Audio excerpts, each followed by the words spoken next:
Zakat pulni asirlarni qutqizishga ishlatishga bo'lamdi. Savol. Assalomu alaykum. Ulug' Ramazonda zakat ayirish bo'lyotidi. Zakat kurd kommunistlarining qo'lida asir tushib qolgan ayol va bolalarni qutqizish uchun berilsa bo'lamdi. Javob. Va alaykum assalom va rahmatullohi va barakatuh. Barliq hamd sanolar Janobi Allohga bo'lsin. Shundaqla payg'ambarimizga, oila tavobatlarga va uningga toki qiyomatgacha ergashganlarga durud salomlar bo'lsin.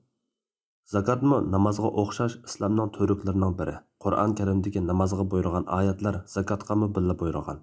Zakat o'z joyiga berilsa, andin buningdan ko'zlangan maqsad vujudga chiqadi.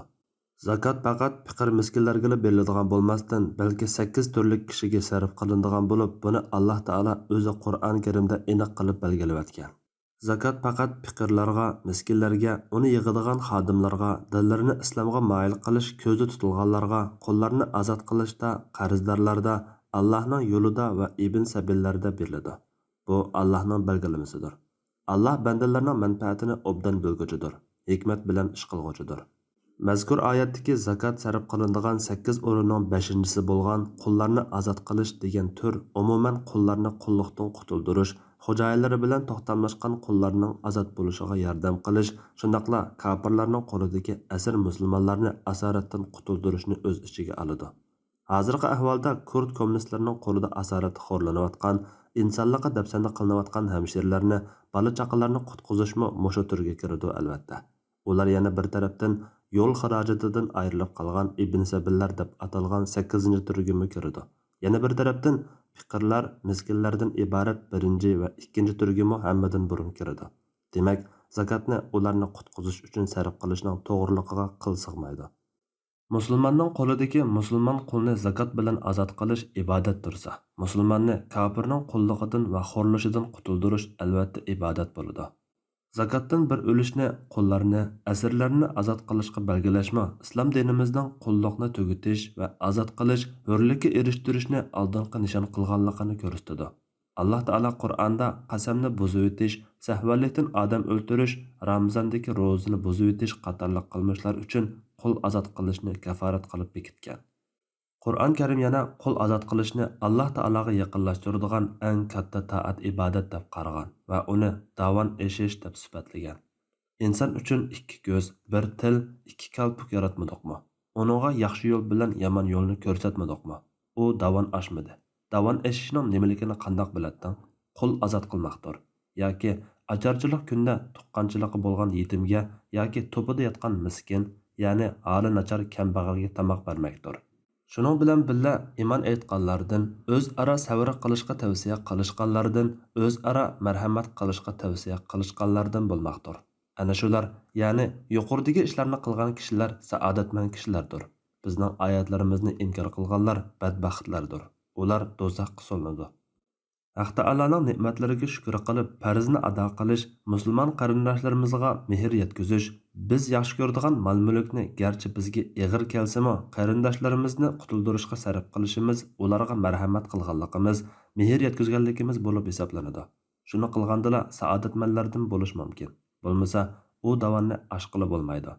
Davondan ashay deganlarga bugungi ashu bechoralarni qutuldirish cho'ng bir fursat. Mayli farz qilingan zakat bo'lsin, mayli ulug' Ramazondagi sadiq fitr bo'lsin, mayli dunyolik uchun saqlab yotgan zapas boyliqlarimiz bo'lsin, bu ishga sarf qilinsa, to'limi joyida hajlangan bo'ladi. Alloh katta ajrlarni beradi. Ixtiyoriy ahvolda qul ozod qilishning fazilati intayin katta. Abu Hurayra roziyallohu anhu rivoyat qiladi-ki, payg'ambar sallallohu alayhi va sallam bunday degan: Qandoq bir odam bir musulmon qulni ozod qilib etsa, Alloh uning har bir a'zosini qulning har bir a'zosining badaliga do'zaxdan qutqizadi. Said ibn Marjana mundaq deydi: Men bu hadisni olib Ali ibn Husayn roziyallohu anhuning qashiga borgan edim. U Abdullah ibn Ja'fardan 10 ming tangaga yoki 1000 tillaga sotib olgan qulini ozod qilib etdi. Payg'ambar sallallohu alayhi va sallam yana mundaq degan: Qandoq bir musulmon yana bir musulmon qulni ozod qilib etsa, uning har bir a'zosi qulning har bir a'zosining badaliga do'zaxdan ozod qilindi. Qandoq bir musulmon 2 musulmon ayolni ozod qilib etsa, uning har bir a'zosi u 2 ayolning har bir a'zosining badaliga do'zaxdan ozod qilinadi. Qandoq bir musulmon ayol yana bir musulmon qul ayolni ozod qilib etsa, uning har bir a'zosi u qul ayolning har bir a'zosining badaliga do'zaxdan ozod qilindi. Va'da qilingan bu katta sabab musulmonning qo'lida insoniy muomala qilinayotgan qullarni azod qilishdan keladigan bo'lsa, kofirlarning qo'lida xo'rlanayotgan asirlarni azod qilishning savobi qandoq bo'lmoqchi? Bizning hozir gapini qilayotganimiz qandaqdir fazilatlik bir ixtiyoriy ish bo'lmasdan, balki ojiz ayollarni, ushoq bolalarni asirlikdan qutqizishdan iborat muhim ishdir. Ularni muhojiratdagi barliq musulmonlarning zakot bo'lmagan taqdirdami kuch va pul mol chiqarib qutuldirishi zimmasiga yuklangan farzdir. Mabodo qutuldirish yo'li tepiladigan turuqliq, ular qutuldirmay qolsa iqtisodi borlar yoki yo'li borlarla emas, butun muhojiratdagilar gunohkor bo'ladi. Ya'ni bu farz kifoya degan gap. Buningga kuch chiqarmaganlarning musulmon degan sifati xunukdir. Chunki musulmonning qarindishidir. Uningga zulm qilmaydi, uni qo'g'dimay halokatga tashlab o'tmaydi.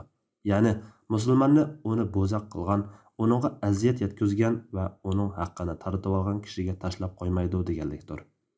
Payg'ambar alayhissalom yana mundaq degan: musulmonning qarindishidir. Shunga uningga zulm qilishga, yordamga muhtoj bo'lgan paytda yordam qilmay tashlab o'tishga va kamsitishga bo'lmaydi.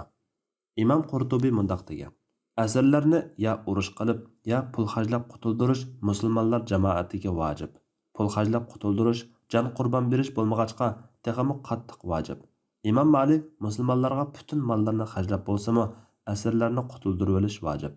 Payg'ambar alayhissalomning asirni qutqizinglar, ochqa taom beringlar, kasalni yo'qlanglar degan so'ziga asosan buningda boshqacha qarashi yo'q degan. Imom Navaviy pul bilan asirlarni qutuldira oladigan bo'lsa, qutuldirish vojib degan. Imom Ibn Battalmo asirlarni qutuldirish vojib kifoya degan. Imom Sarxasi mundaq deydi: dushmanning qo'liga asir tushib qolgan mu'minni dushmanlar o'ldirib o'tmoqchi bo'lsa, u ahvoldan xabar topgan har bir musulmonga qo'l o'lkadagi pul millini to'lab, uni qutuldirib olishi farz bo'ladi. Undaq qilolmasa, qilaoladiganlarga ahvolni ma'lum qiladi. Bu ishning uddasidan bir qism kishilar chiqsa, maqsad ado bo'lganlikdan boshqalardan gunoh soqit bo'ladi. Ilgirki zamonlarda biror ayolning "Voy muqtasim" degandek chaqiriqi cho'ng davlatlar aro urush qo'zg'aydigan edi. Hala bugungi kunga kelganda asirga tushib xo'rlanayotgan hamshirlarning, sabiy bolalarning nido chaqiriqlari, yig'i zarlari az bir qism vijdon egillarining o'rinishlarini hisobga olmaganda, ya musulmonlikni da'vo qilayotganlarni, ya uyg'urlikni da'vo qilayotganlarni ko'rinarlik biror amaliy harakatga o'tkazalgani yo'q. Afsus, ashu bechoralarning qo'llari oxiratda yaqinlarimizda bo'ladi. Ey Alloh, yetkazdim-mi? Ey Alloh, o'zing guvoh bo'lg'aysan. Allah eng to'g'risini bilguchidir. Fatvoda Dr. Abdul Aziz rahmatulloh. Fatvolar majmuasi 3-tom.